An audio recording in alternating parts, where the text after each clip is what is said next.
A marble in your eyes, swimming in your sky. Never been. Assalamualaikum warahmatullahi wabarakatuh. Halo teman-teman semuanya, pada kesempatan kali ini saya akan kembali membahas karena setelah sekian lama vakum ya teman-teman. Eh, Kali ini saya akan kembali membahas soal-soal P3K Guru kompetensi teknis yang saya akan bagi per seri ya teman-teman. Semoga para subscriber HPTH Official eh, bisa menyimak dengan baik dan mohon koreksinya ya teman-teman jika ada pembahasan-pembahasan soal yang kurang baik, mohon koreksinya karena masukan dari teman-teman itu sangat berharga bagi saya. Oke teman-teman, tanpa memperpanjang kata lagi, saya akan kembali membahas soal kompetensi teknis teman-teman bagi teman-teman yang akan mengikuti tes P3K Guru tahun 2022. Semoga diberikan kelancaran dan juga kemudahan teman-teman. Amin.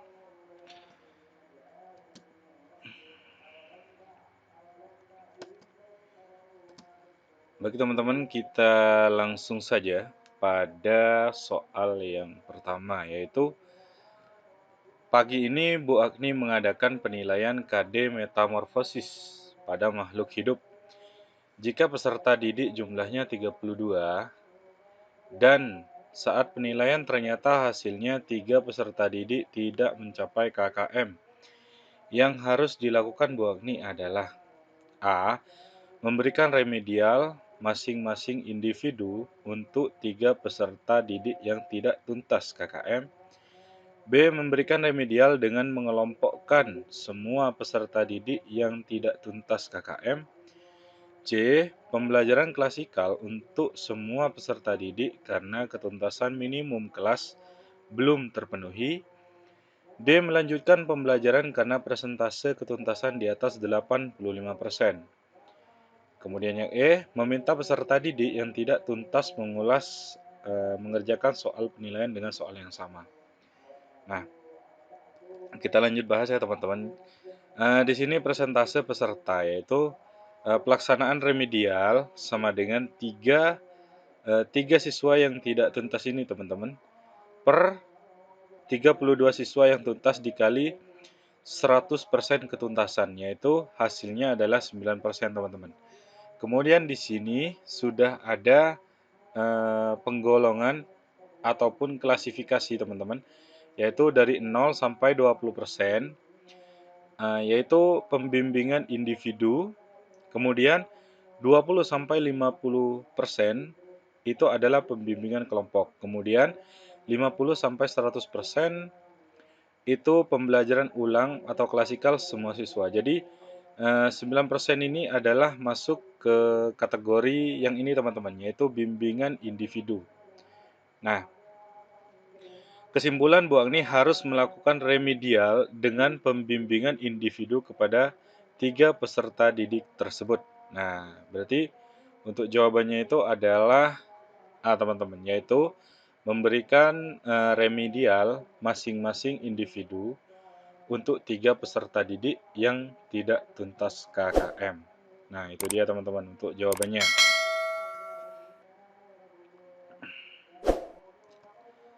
Oke, kita lanjut pada soal yang kedua teman-teman. Bu Vera adalah guru kelas 3 SD. Di dalam kelasnya ada 3 peserta didik yang belum bisa membaca. Ketiga peserta didik setelah diidentifikasi mengalami kesulitan dalam identifikasi kata-kata yang diucapkan dan mengubahnya menjadi huruf atau kalimat. Nah, kesulitan belajar ini disebut A. Diskalkulia, B. Disleksia, C. Disgrafia, D. Auditory dan Visual Processing Disorder, E. Nonverbal Learning Disability. Nah, kita akan bahas satu persatu ya teman-teman. Di mana Disleksia itu bisa diartikan sebagai kesulitan membaca secara teknis atau kesulitan akan kata-kata yang diucapkan dan sulitnya mengubah kata menjadi huruf. Nah, itu untuk disleksia, teman-teman. Kemudian disgrafia. Nah, disgrafia itu adalah kesulitan menulis baik berupa merangkai huruf dalam kata atau membuat kalimat lengkap. Nah, itu untuk disgrafia, teman-teman. Kemudian diskalkulia. Nah, ini kondisi di mana seorang anak memiliki kesulitan memecahkan soal matematika dan mengalami kesulitan menangkap konsep-konsep matematika dasar. Nah, ini untuk diskalkulia, teman-teman. Kemudian untuk auditory atau visual processing disorder adalah sebuah gangguan sensorik yang mempengaruhi kemampuan anak untuk memahami bahasa tertulis atau lisan. Nah, kemudian nonverbal learning disability ini adalah kondisi ini merujuk pada ketidakmampuan anak untuk menggunakan aspek intuitif, pengaturan visual, dan pengolahan fungsi saat belajar. Nah, kira-kira soal yang di atas ini adalah masuk ke kategori yang mana, teman-teman? Untuk kasus yang dialami oleh Bu Vera ini, teman-teman. Jadi jawabannya itu adalah yang C, teman-teman, yaitu disgrafia, teman-teman. Di mana disgrafia itu adalah kesulitan menulis baik berupa merangkai huruf dalam kata atau membuat kalimat lengkap. Nah, di sini cocok dengan pertanyaannya ini, teman-teman, yaitu sulit mengalami setelah diidentifikasi mengalami kesulitan dalam identifikasi kata-kata yang diucapkan, teman-teman. Nah, kita lanjut, teman-teman. Nah, di sini ada pertanyaan daur hidup kata yang benar adalah A. Dari kata dewasa menjadi kata muda, kecebong, terus menjadi telur. Kemudian yang B, dari telur, larva, pupa, kemudian kata dewasa. Kemudian C, telur, kata muda, kecebong, kata dewasa. Nah, kemudian yang D, kecebong, kata muda, kata dewasa, atau telur. Yang E, kata dewasa, telur, kata muda, dan kecebong. Nah, kita perhatikan di sini ya, teman-teman, untuk daur kata berikut. Sebenarnya untuk kata itu masuk dalam metamorfosis sempurna, teman-teman. Ya. Dimana di sini di gambar ini kecebong, kata muda, kata dewasa, telur. Dari telur, kecebong, kata muda, kata dewasa. Nah, kira-kira yang mana, teman-teman, untuk jawaban yang tepat menurut teman-teman? Dan dari sini jawabannya adalah yang D, teman-teman, yaitu dari kecebong, kemudian kata muda, kata dewasa, dan telur, teman-teman. Jadi jawabannya adalah yang D, teman-teman. Baik, kita lanjut ya, teman-teman, pada soal berikutnya. Nah, di bawah ini, hewan yang memiliki fase perubahan yang dialami hewan tidak terlalu mencolok perbedaannya pada berbagai fase perkembangan adalah A. Lalat, jangkrik, belalang. Kemudian B. Kecoa, rayap, semut. C. Kutu daun, kepik, jangkrik. D. Capung, semut, jangkrik. E. Belalang, jangkrik, kumbang. Nah, kira-kira yang mana ya, teman-teman, untuk jawabannya? Kita akan bahas, teman-teman. Nah, di sini perubahan yang dialami hewan tidak terlalu mencolok perbedaannya pada berbagai fase perkembangan disebut metamorfosis tak sempurna. Nah, Untuk metamorfosis tak sempurna itu contohnya sudah ada di sini ya teman-teman. Yang pertama itu adalah kepik. Nah, kepik itu sama kayak ada memang teman-teman, hewan ini kecil. Mungkin teman-teman bisa melihat di daun-daun terong kalau tidak salah. Kemudian di sini juga ada jangkrik. Kalau jangkrik teman-teman juga sudah tahu mungkin ya. Dan juga belalang, capung, kutu daun. Di sini jangkrik lagi teman-teman. Kemudian belalang sembah, kecoak, rayap, kemudian kutu rambut. Nah, daur hidup metamorfosis tak sempurna itu yaitu dari telur, kemudian menjadi nimfa, lalu kemudian menjadi imago atau dewasa, teman-teman. Nah, kira-kira jawabannya yang tepat itu yang mana ya, teman-teman? Di sini saya menjawab yang C, teman-teman, yaitu kutu daun, kepik, dan jangkrik. Jadi jawabannya adalah C. Mungkin ada koreksi dari teman-teman, silahkan ditulis di kolom komentar. Kita lanjut.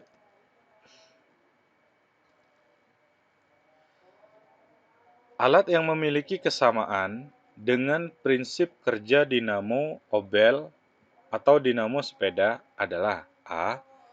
Panel surya, B. Pembangkit listrik tenaga air, C. Pembangkit listrik tenaga surya, D. Motor listrik, E. Kipas angin. Nah, kita bahas. Dinamo listrik itu adalah alat generator sederhana yang merubah energi gerak atau kinetik menjadi energi listrik. Nah, kemudian panel surya adalah alat pembangkit listrik tenaga surya yang merubah energi cahaya matahari menjadi energi listrik.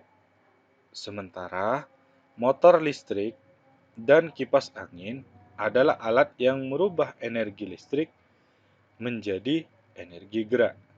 Nah, di sini sudah jelas ya teman-teman bahwa untuk jawabannya itu adalah B, teman-teman, yaitu pembangkit listrik tenaga air, teman-teman. Jadi sama halnya dengan dinamo listrik pada sepeda ontel itu ya teman-teman.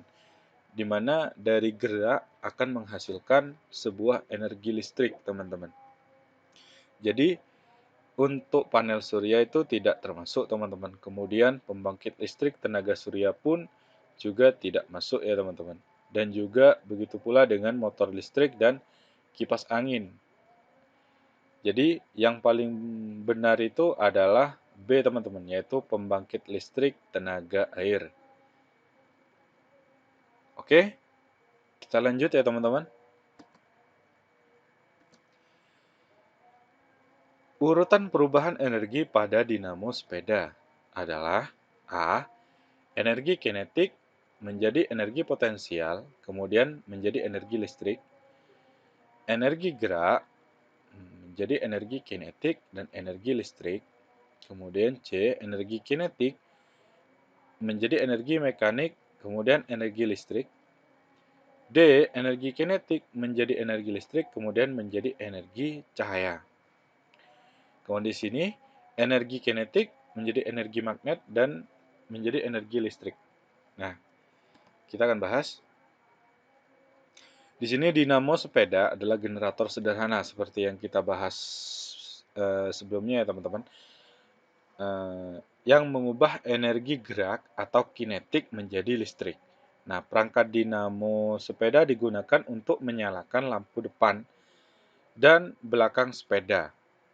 Nah, perubahan energi itu adalah dari energi kinetik menjadi energi listrik, kemudian menjadi energi cahaya untuk dijadikan lampu pada sepeda itu, teman-teman, pada sepeda ontel. Kalau teman-teman punya sepeda ontel zaman dulu itu mungkin tahu, teman-teman. Nah, jadi jawaban yang tepat itu adalah D, teman-teman, yaitu dari energi kinetik, kemudian menjadi energi listrik, dan menjadi energi cahaya, teman-teman. Nah, kita lanjut. Urutan kejadian pemberontakan yang pernah terjadi pasca kemerdekaan Indonesia adalah A. PKI Madiun, RMS Maluku, G30S PKI. Kemudian APRA, Kartosuwiryo, G30S PKI. C. PRRI, RMS Maluku, Permesta. D. RMS Maluku, Andi Aziz, Permesta. E. PKI Madiun, RMS Maluku, Andi Aziz. Nah, kita akan bahas satu persatu teman-teman. Dari urutan yang pertama, urutan kejadian pemberontakan pasca kemerdekaan. Yang pertama itu adalah PKI Madiun pada 18 September 1948. Nah, jelas jawaban A dan E ini sudah mendekati ya teman-teman. Berarti yang kedua adalah pemberontakan Darul Islam Kartosuwiryo pada 19 Desember 1948. Nah, kemudian 3. Peristiwa APRA di Bandung pada 23 Januari 1950. Yang kemudian yang keempat itu adalah peristiwa Andi Aziz di Ujung Pandan pada 5 April 1950. Kemudian peristiwa RMS di Maluku pada 1 November 1950. Dan kemudian itu 6. Pemberontakan Ibnu Hajar di Kalimantan Selatan. Kemudian pemberontakan PRRI di Sulawesi pada tahun 1958 sampai 1961. Kemudian pemberontakan Permesta di Sulawesi pada 1958 sampai 1961. Kemudian yang terakhir itu adalah pemberontakan G30S PKI pada 30 September 1965. Nah, dari sekian peristiwa yang sudah diurutkan ini, kira-kira yang paling cocok untuk jawaban dari soal ini adalah jawaban yang A teman-teman, yaitu PKI Madiun, RMS Maluku, dan G30S PKI. Dan jawabannya itu adalah A teman-teman. Kalau teman-teman ada koreksi, silahkan tulis di kolom komentar teman-teman. Kita lanjut. Perhatikan grafik berikut ini. Nah, ini adalah contoh sebuah grafik ya teman-teman. Di mana di sini grafik pertumbuhan klaim BPJS Kesehatan dari tahun 2014 sampai 2019. Nah, di sini sudah ada ya teman-teman, dari 2014, 2015, 2016, 2017, 2018, dan 2019. Nah, untuk yang hijau ini adalah klaim BPJS teman-teman. Nah, kemudian yang untuk garis kuning itu adalah pertumbuhan klaim. Jadi pertanyaannya itu adalah pernyataan yang benar berdasarkan diagram pertumbuhan klaim BPJS di atas adalah A. Pertumbuhan klaim BPJS tertinggi terjadi pada tahun 2019 dikarenakan banyaknya penggunaan klaim yang tak bergaji tapi membutuhkan pengobatan penyakit berbiaya mahal. Kemudian yang B. Klaim BPJS tahun 2019 meningkat hampir 3 kali dari klaim BPJS tahun 2014.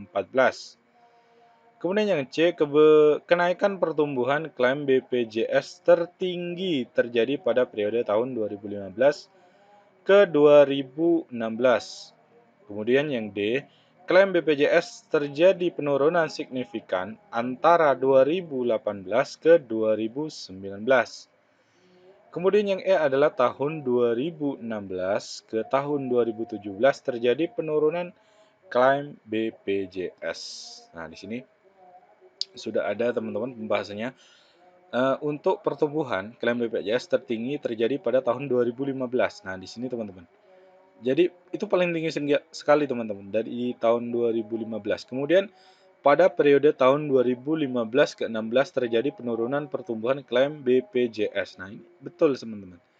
Jadi memang menurun. Kemudian antara 2018 ke 2019 terjadi kenaikan klaim BPJS. Nah, benar. Naik teman-teman untuk tahun 2018 dan 2019 itu naik dari 114 di 2018 menjadi 122 di tahun 2019. Kemudian tahun 2016 ke tahun 2017 terjadi kenaikan klaim BPJS. Di sini dari 2016 ke 2017. Ya, ini juga naik teman-teman dari 81 di tahun 2016 menjadi 97 di tahun 2017. Jadi jawabannya itu adalah B teman-teman. Yaitu klaim BPJS tahun 2019 meningkat hampir 3 kali dari BPJS tahun 2014. Oke, kita lanjut ya teman-teman. Nah, di sini sudah ada soal lagi. Hasil penilaian pada KD membandingkan perubahan energi yang terjadi pada berbagai pembangkit listrik. Diperoleh data semua peserta didik sudah mencapai ketuntasan belajar berdasarkan KKM yang ditetapkan. Semua peserta didik kelas 5 sudah memenuhi ketuntasan belajar yang harus dilakukan Pak Kadi sebagai guru IPA pada kasus ini adalah A. Mengadakan pengayaan materi perbandingan perubahan energi yang terjadi pada berbagai pembangkit listrik untuk semua peserta didik. B. Mengadakan pengayaan materi perbandingan perubahan energi yang terjadi pada berbagai pembangkit listrik untuk peserta didik di atas rata-rata. C. Mengadakan remedial materi perbandingan perubahan energi yang terjadi pada berbagai pembangkit listrik untuk beberapa indikator yang masih lemah. D. Mengadakan remedial materi perbandingan perubahan energi yang terjadi pada berbagai pembangkit listrik untuk semua indikator agar semua peserta didik dapat optimal hasil belajarnya. Kemudian yang E adalah melanjutkan materi pembelajaran berikutnya. Nah, di sini sudah ada, jika ketuntasan belajar 100%, maka tindakan guru adalah melanjutkan materi selanjutnya. Kemudian jika ketuntasan kurang dari 100%, maka tindakan guru adalah melakukan remedial untuk peserta didik yang belum tuntas dan mengadakan pengayaan untuk peserta didik yang sudah tuntas. Kemudian adalah pemilihan strategi remedial. Kalau misalkan klasifikasinya dari 0 sampai 20%, yaitu menggunakan pembimbingan individu. Kalau 20 sampai 50% adalah pembimbingan kelompok. Kemudian untuk 50% ke atas itu adalah pembelajaran ulang. Nah, berarti untuk jawaban dari soal ini yaitu adalah E teman-teman. Di mana di sini adalah melanjutkan materi pembelajaran berikutnya. Karena untuk semua peserta didik kelas 5 sudah memenuhi ketuntasan belajar. Jadi dari sekian banyak siswanya, berarti yang dilakukan oleh gurunya yaitu adalah melanjutkan materi pembelajaran berikutnya. Kita akan lanjut. Nah, kita akan lanjut untuk pembahasan soal ini teman-teman. Alasan mengapa bintang emas dijadikan lambang sila ke-1 Pancasila adalah A. Bintang emas melambangkan 5 agama yang hidup dan tumbuh berkembang di Indonesia. Kemudian B. Bintang emas menggambarkan 5 agama cerminan kehidupan bangsa yang saling menghargai. C. Bintang emas menggambarkan cahaya dari Tuhan untuk semua manusia. D. Bintang emas adalah simbol keagamaan yang merupakan identitas bangsa Indonesia. E. Bintang emas adalah simbol negara Indonesia melindungi kebebasan dalam beragama.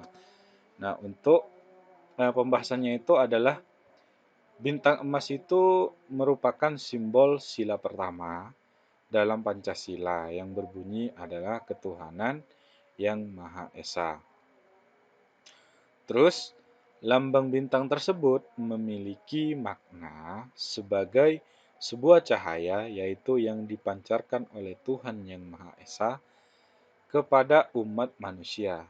Kemudian, latar belakang hitam pada lambang bintang emas tersebut menggambarkan warna alam berkah dari Tuhan yang menjadi sumber segalanya di muka bumi ini. Jadi untuk jawaban yang tepat itu adalah C teman-teman, yaitu bintang emas menggambarkan cahaya dari Tuhan untuk semua manusia. Nah, kira-kira seperti itu teman-teman. Oke teman-teman, mungkin itu saja dari saya untuk pembahasan soal pada kesempatan kali ini. Untuk kesempatan berikutnya saya akan selalu update teman-teman. Jadi teman-teman jangan lupa untuk like, komen, dan juga subscribe channel ini teman-teman. Karena channel ini akan selalu membahas soal-soal yang berkaitan dengan tes P3K teman-teman. Untuk perjuangan teman-teman dalam menempuh tes pada tahun ini, semoga diberikan kelancaran dan juga kemudahan serta kelolosan teman-teman. Mungkin itu saja dulu dari saya, kurang lebihnya mohon maaf. Akhir kata, wassalamualaikum warahmatullahi wabarakatuh. Sampai jumpa kembali di video saya selanjutnya.